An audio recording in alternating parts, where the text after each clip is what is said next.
আসসালামু আলাইকুম। বাংলাদেশ বেতার, রাজশাহী। স্থানীয় সংবাদ পড়ছি নূরজাহান বন্যা।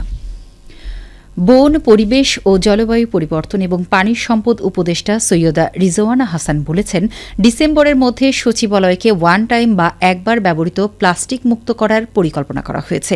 আজ সকালে ঢাকার আগারগাঁওয়ের পরিবেশ অধিদপ্তরের এক অনুষ্ঠানে তিনি একথা জানান। সৈয়দা রিজওয়ানা হাসান বলেন, 1 নভেম্বর থেকে পলিথিন উৎপাদন কারখানায় অভিযান চলবে। ধীরে ধীরে এই সিদ্ধান্ত বাস্তবায়ন করা হবে। এ বিষয়ে শিক্ষার্থীদের উদ্বুদ্ধ করার আহ্বানও জানান তিনি। দোকান মালিক সমিতির প্রতিনিধিরাও অনুষ্ঠানে উপস্থিত ছিলেন।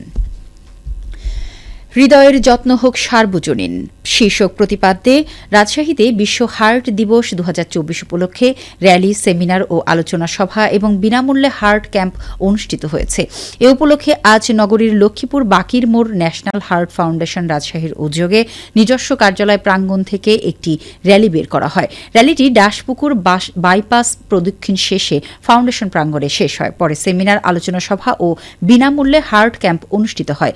হার্ট ক্যাম্পে মোট 105 জন হৃদরোগীকে বিভিন্ন পরীক্ষা নিরীক্ষা সহ চিকিৎসা সেবা প্রদান করা হয়। ন্যাশনাল হার্ট ফাউন্ডেশন হাসপাতাল অ্যান্ড রিসার্চ ইনস্টিটিউট রাজশাহীর ডাইরেক্টর কাম চিফ কনসালটেন্ট অধ্যাপক ডাক্তার মোহাম্মদ রুইস উদ্দিনের সভাপতিত্বে সেমিনার ও আলোচনা সভায় প্রধান অতিথির বক্তব্য দেন রাজশাহী সিভিল সার্জন ডাক্তার আবু সাইদ মোহাম্মদ ফারুক।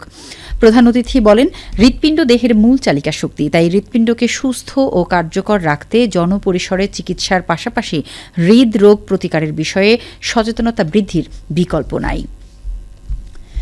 রাজশাহী বিশ্ববিদ্যালয়ে সামুদ্রিক বাইভালভের ব্যবহার বাণিজ্যিকীকরণ ও জনপ্রিয় করার লক্ষ্যে ফ্রেশ ও ভ্যালু অ্যাডেড প্রোডাক্ট তৈরির জন্য বাজার সংযোগ বিকাশের সূচনায় কর্মশালা অনুষ্ঠিত হয়েছে।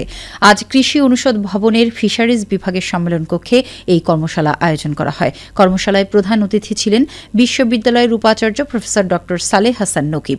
বিশেষ অতিথি ছিলেন মৎস্য অধিদপ্তর ঢাকার সাস্টেইনেবল কোস্টাল ও মেরিন ফিশারিজ প্রকল্পের পরিচালক মোহাম্মদ জিয়া হায়দার চৌধুরী।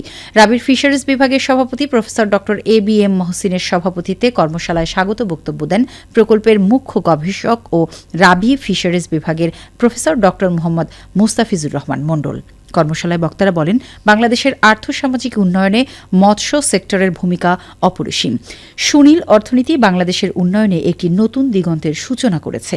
বাংলাদেশের সুবিশাল সমুদ্রে মাছ সহ বিভিন্ন মৎস্য প্রজাতি সুনীল অর্থনীতির গুরুত্বপূর্ণ উপাদান রয়েছে। বক্তারা আরও বলেন, সামুদ্রিক ঝিনুক বা বাইভালভ একটি গুরুত্বপূর্ণ মৎস্য সম্পদ, যা উন্নত বিশ্বে উপাদেয় খাদ্য হিসেবে প্রচলিত। বাংলাদেশে আদিবাসী জনগোষ্ঠীর কাছেও এটি জনপ্রিয় একটি খাদ্য, তবে সারা দেশে তেমন প্রচলিত নয়। এই সামুদ্রিক বাইভালভকে খাদ্য তালিকায় অন্তর্ভুক্ত করলে পুষ্টি চাহিদা পূরণ, কর্মসংস্থান সৃষ্টি ও বৈদেশিক মুদ্রা অর্জনে গুরুত্বপূর্ণ ভূমিকা পালন করবে। নাটোরে আজ থেকে শিশু অধিকার সপ্তাহের কার্যক্রম শুরু হয়েছে। কালেক্টরেট পাবলিক স্কুল অ্যান্ড কলেজে বিশ্ব শিশু দিবস এবং শিশু অধিকার সপ্তাহের আনুষ্ঠানিক উদ্বোধন করেন ভারপ্রাপ্ত জেলা প্রশাসক মোহাম্মদ মাসুদুর রহমান। উদ্বোধনী অনুষ্ঠানে বক্তারা বলেন, শিশুবান্ধব পরিবেশ গঠনের মধ্য দিয়ে শিশুদের শারীরিক ও মানসিক বিকাশ নিশ্চিত করতে হবে। পড়াশোনার পাশাপাশি বিভিন্ন সৃজনশীল কার্যক্রমে নিয়োজিত করা এবং সেক্ষেত্রে অভিভাবক বৃন্দের গঠনমূলক ভূমিকা পালন করতে হবে। শিশুদের অনলাইন আসক্তি থেকেও রক্ষা করতে হবে। জেলা শিশু বিষয়ক কর্মকর্তা মোহাম্মদ আবুল কালাম আজাদ বলেন, শিশু অধিকার সপ্তাহ উপলক্ষে কন্যা শিশুদের সমাবেশ ও সাংস্কৃতিক অনুষ্ঠান, পথ শিশু ও শ্রমজীবী শিশু ও সুবিধা বঞ্চিত শিশুদের প্রতিযোগিতা, কেমন বাংলাদেশ চাই শীর্ষক আলোচনা, কুইজ ও চিত্রাঙ্কন প্রতিযোগিতা, শিশু বিকাশ ও প্রাক প্রাথমিক কেন্দ্রের শিশুদের জন্য ক্রীড়া প্রতিযোগিতার আয়োজন করা হয়েছে। চাঁপাইনবাবগঞ্জ পৌরসভার 3, 4 ও 7 নম্বর ওয়ার্ডে 4টি সিসি সড়ক নির্মাণ কাজ শেষ হয়েছে। উপজেলা উন্নয়ন সহায়তা তহবিল খাত থেকে বরাদ্দ প্রকল্পের আওতায় এই সড়কগুলো নির্মাণ করা হয়। সড়ক 4টি হচ্ছে 3 নম্বর ওয়ার্ডের গাবতলা মহল্লায় 2টি এবং 4 নম্বর ওয়ার্ডে ডাবপাড়া মহল্লায় 1টি ও 7 নম্বর ওয়ার্ডে নামরাজাপুর হালুয়াবান্ধা মহল্লায় 1টি সড়ক। সড়ক 4টি নির্মাণে ব্যয় হয়েছে 20,50,000 টাকা। সড়কগুলো নির্মিত হওয়ায় স্থানীয়দের সড়ক যোগাযোগ ব্যবস্থা বহুলাংশে উন্নত হয়েছে। খরিফ এক মৌসুমে চাঁপাইনবাবগঞ্জের ৫ উপজেলায় ২,২৮০ হেক্টর জমিতে পাট আবাদ হয়েছে, তবে তা লক্ষ্যমাত্রার চেয়ে কম। চাঁপাইনবাবগঞ্জ কৃষি সম্প্রসারণ অধিদপ্তরের বরাত দিয়ে আমাদের জেলা সংবাদদাতা জানান, খরিফ এক মৌসুমে জেলায় পাট আবাদের লক্ষ্যমাত্রা নির্ধারণ করা হয় ৩,৬০০ হেক্টর, সেখানে আবাদ হয় ২,২৮০ হেক্টর। ইতোমধ্যে পাট কর্তন শেষ হয়েছে।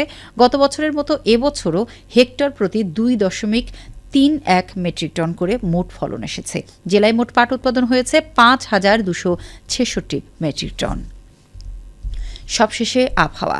আজ রাজশাহীতে সর্বোচ্চ তাপমাত্রা ছিল ৩৪ ডিগ্রি এবং সর্বনিম্ন ২৭.৪ ডিগ্রি সেলসিয়াস। বিকেল ৩টায় বাতাসে আপেক্ষিক আর্দ্রতার পরিমাণ ছিল ৭৮%। রাজশাহী ও পার্শ্ববর্তী এলাকায় আজ সূর্যাস্ত সন্ধে ৫টা ৫৪ মিনিটে। সংবাদ শেষ হলো। আমাদের পরবর্তী স্থানীয় সংবাদ সন্ধে ৭টায়।